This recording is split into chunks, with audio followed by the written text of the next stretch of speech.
Hi and welcome to Spice and Pans. Today we'll be cooking pork chop baked rice. So let's start cooking.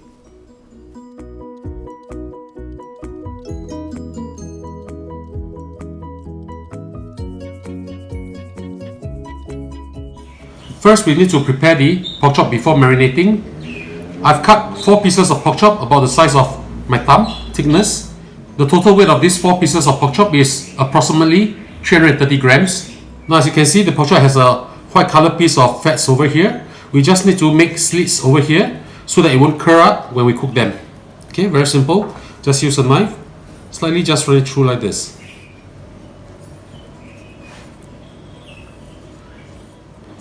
So do the same for the rest, and later we'll just pound them a little. I'll be using a mallet to break down the tissues of the pork over here. If you do not have a mallet, you can use the back of a knife to just lightly chop it behind.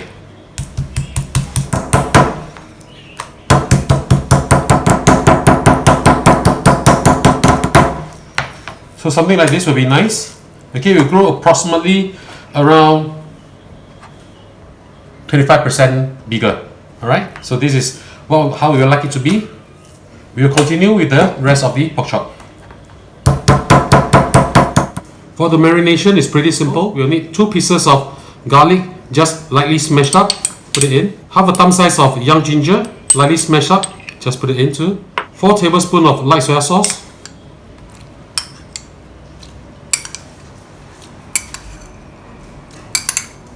3 tablespoons of Chinese rice wine. If you do not have Chinese rice wine, you can actually replace this with water.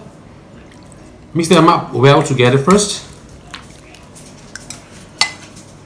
Now when you marinate pork chop, it's important to have liquid inside there because we want the pork chop to be juicy after we fry them. So you need to let the pork chop rest and absorb all this very nice liquid. Now in order to further protect it and also to retain the moisture, I'm going to add in 3 tablespoons of corn flour. Same thing, mix them up well together, and we'll leave this in the fridge for at least an hour. Of course, the longer you marinate it, the better it will taste. I'll see you back in a while.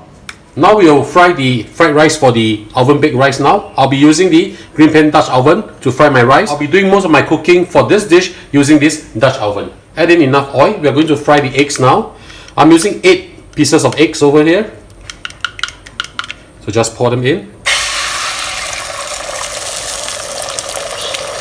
This is a non-stick Dutch oven, so it's very easy to cook your dishes inside here.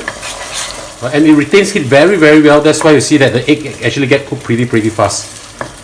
So now when it's 70% done, the eggs, I'm going to add in the rice. I'm using 6 cups of cooked rice. This is sufficient to feed approximately between 4 to 6 persons. Just put it in.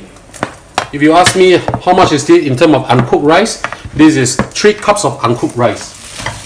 So mix them up well.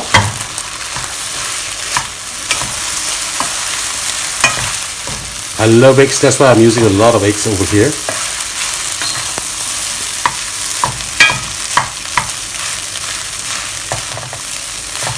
Mix it up really well. If there's any big pieces of eggs, just cut it down a little bit, so that with every bite of this rice you will have some eggs on it.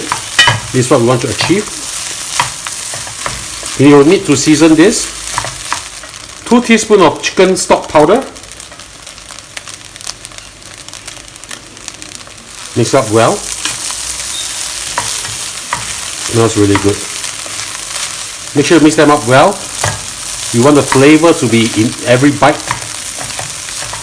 This is a wonderful Dutch oven or pot, right? You can use it to cook fried rice. As you can see, it's very clean, non-stick, very easy to manage.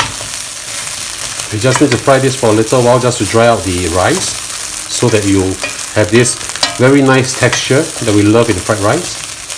I'm going to add in a little bit of salt to season this up.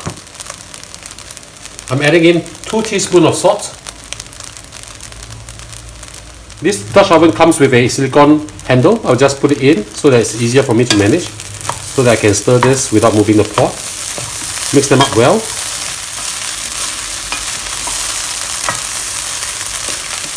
We'll add in light soy sauce also, 2 tablespoons of light soy sauce.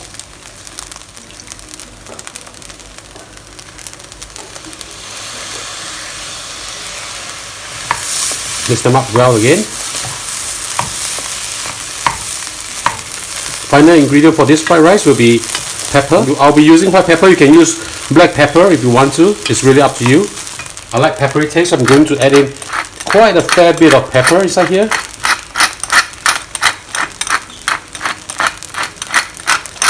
This smells so good.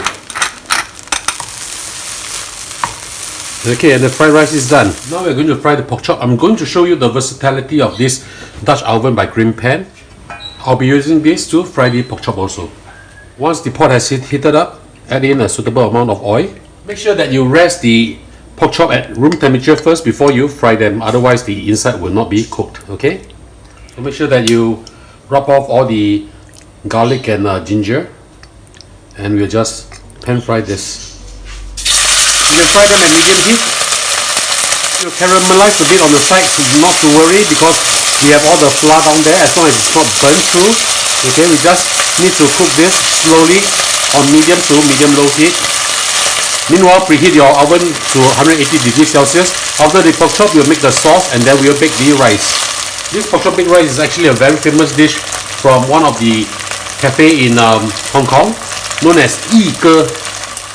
So if you're ever in Hong Kong, do check them out. But it's also widely available around in most of the so-called Cha Chan Teng in Hong Kong or cafe in Hong Kong. So you can always try them out.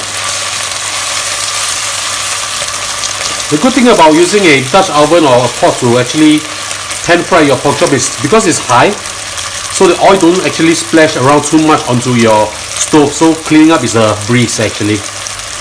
But make sure when you want to use a pot to pan fry your pork chop or any of your meat or seafood, the important thing is that it must be a heavy bottom one, so the heat are being distributed very evenly.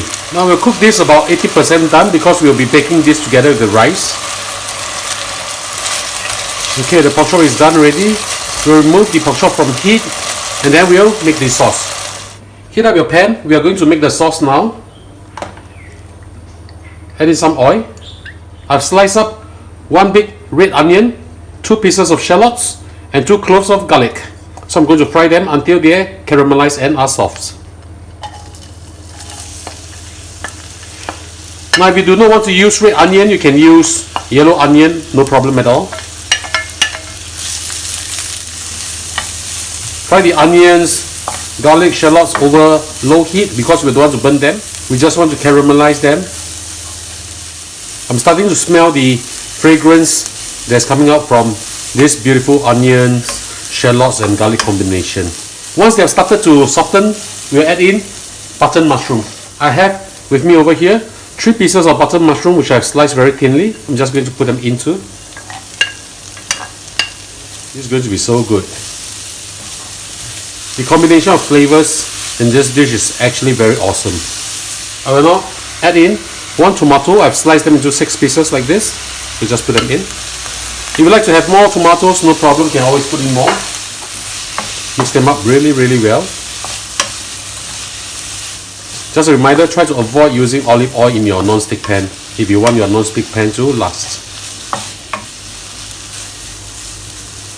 Okay, now we'll add in the tomato paste. 2 tablespoons of tomato paste. If you do not have tomato paste, you want to use tomato ketchup, you can also, but it's better if you use the tomato paste because it tastes so much better.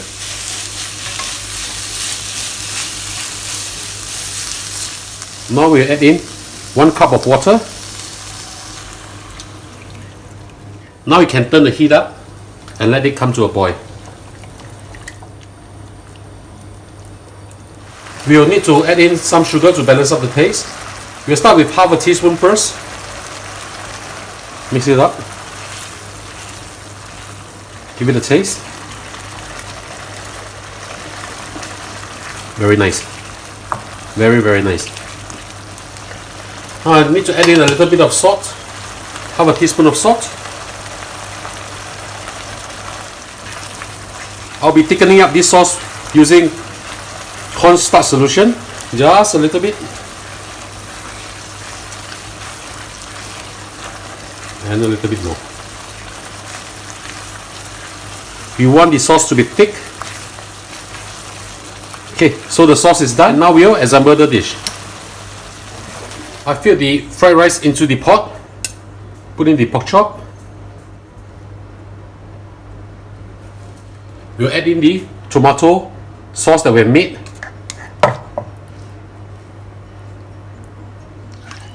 Try to cover every exposed rice that you can see. And now we'll top this with mozzarella cheese.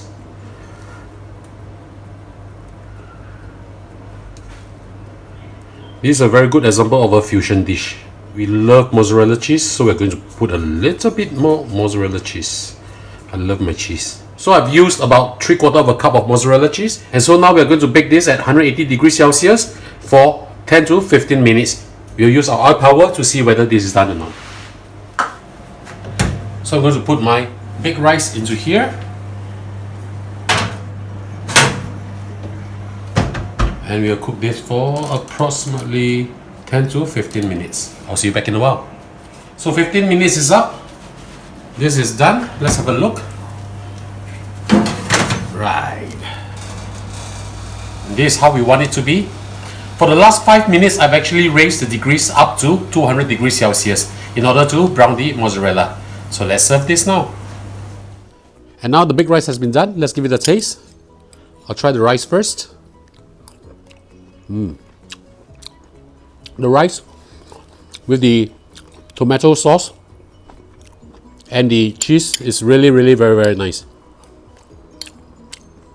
Let's give a taste to the pork chop. Wow, super tender, very flavorful.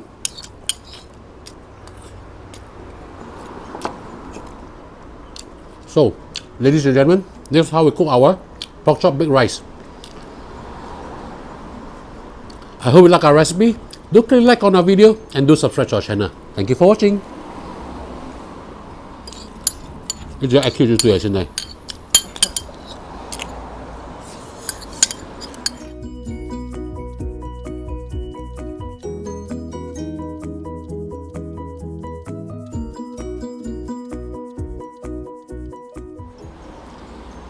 Hi and welcome to Spice and Pans. Today we'll be cooking pork chop. I like that. Okay. Hi and welcome to Spice and Pans. Today we'll be cooking pork chop. You need the cooking. Hi and welcome to Spice and Pans. Today we'll be cooking pork chop baked rice. So let's start cooking.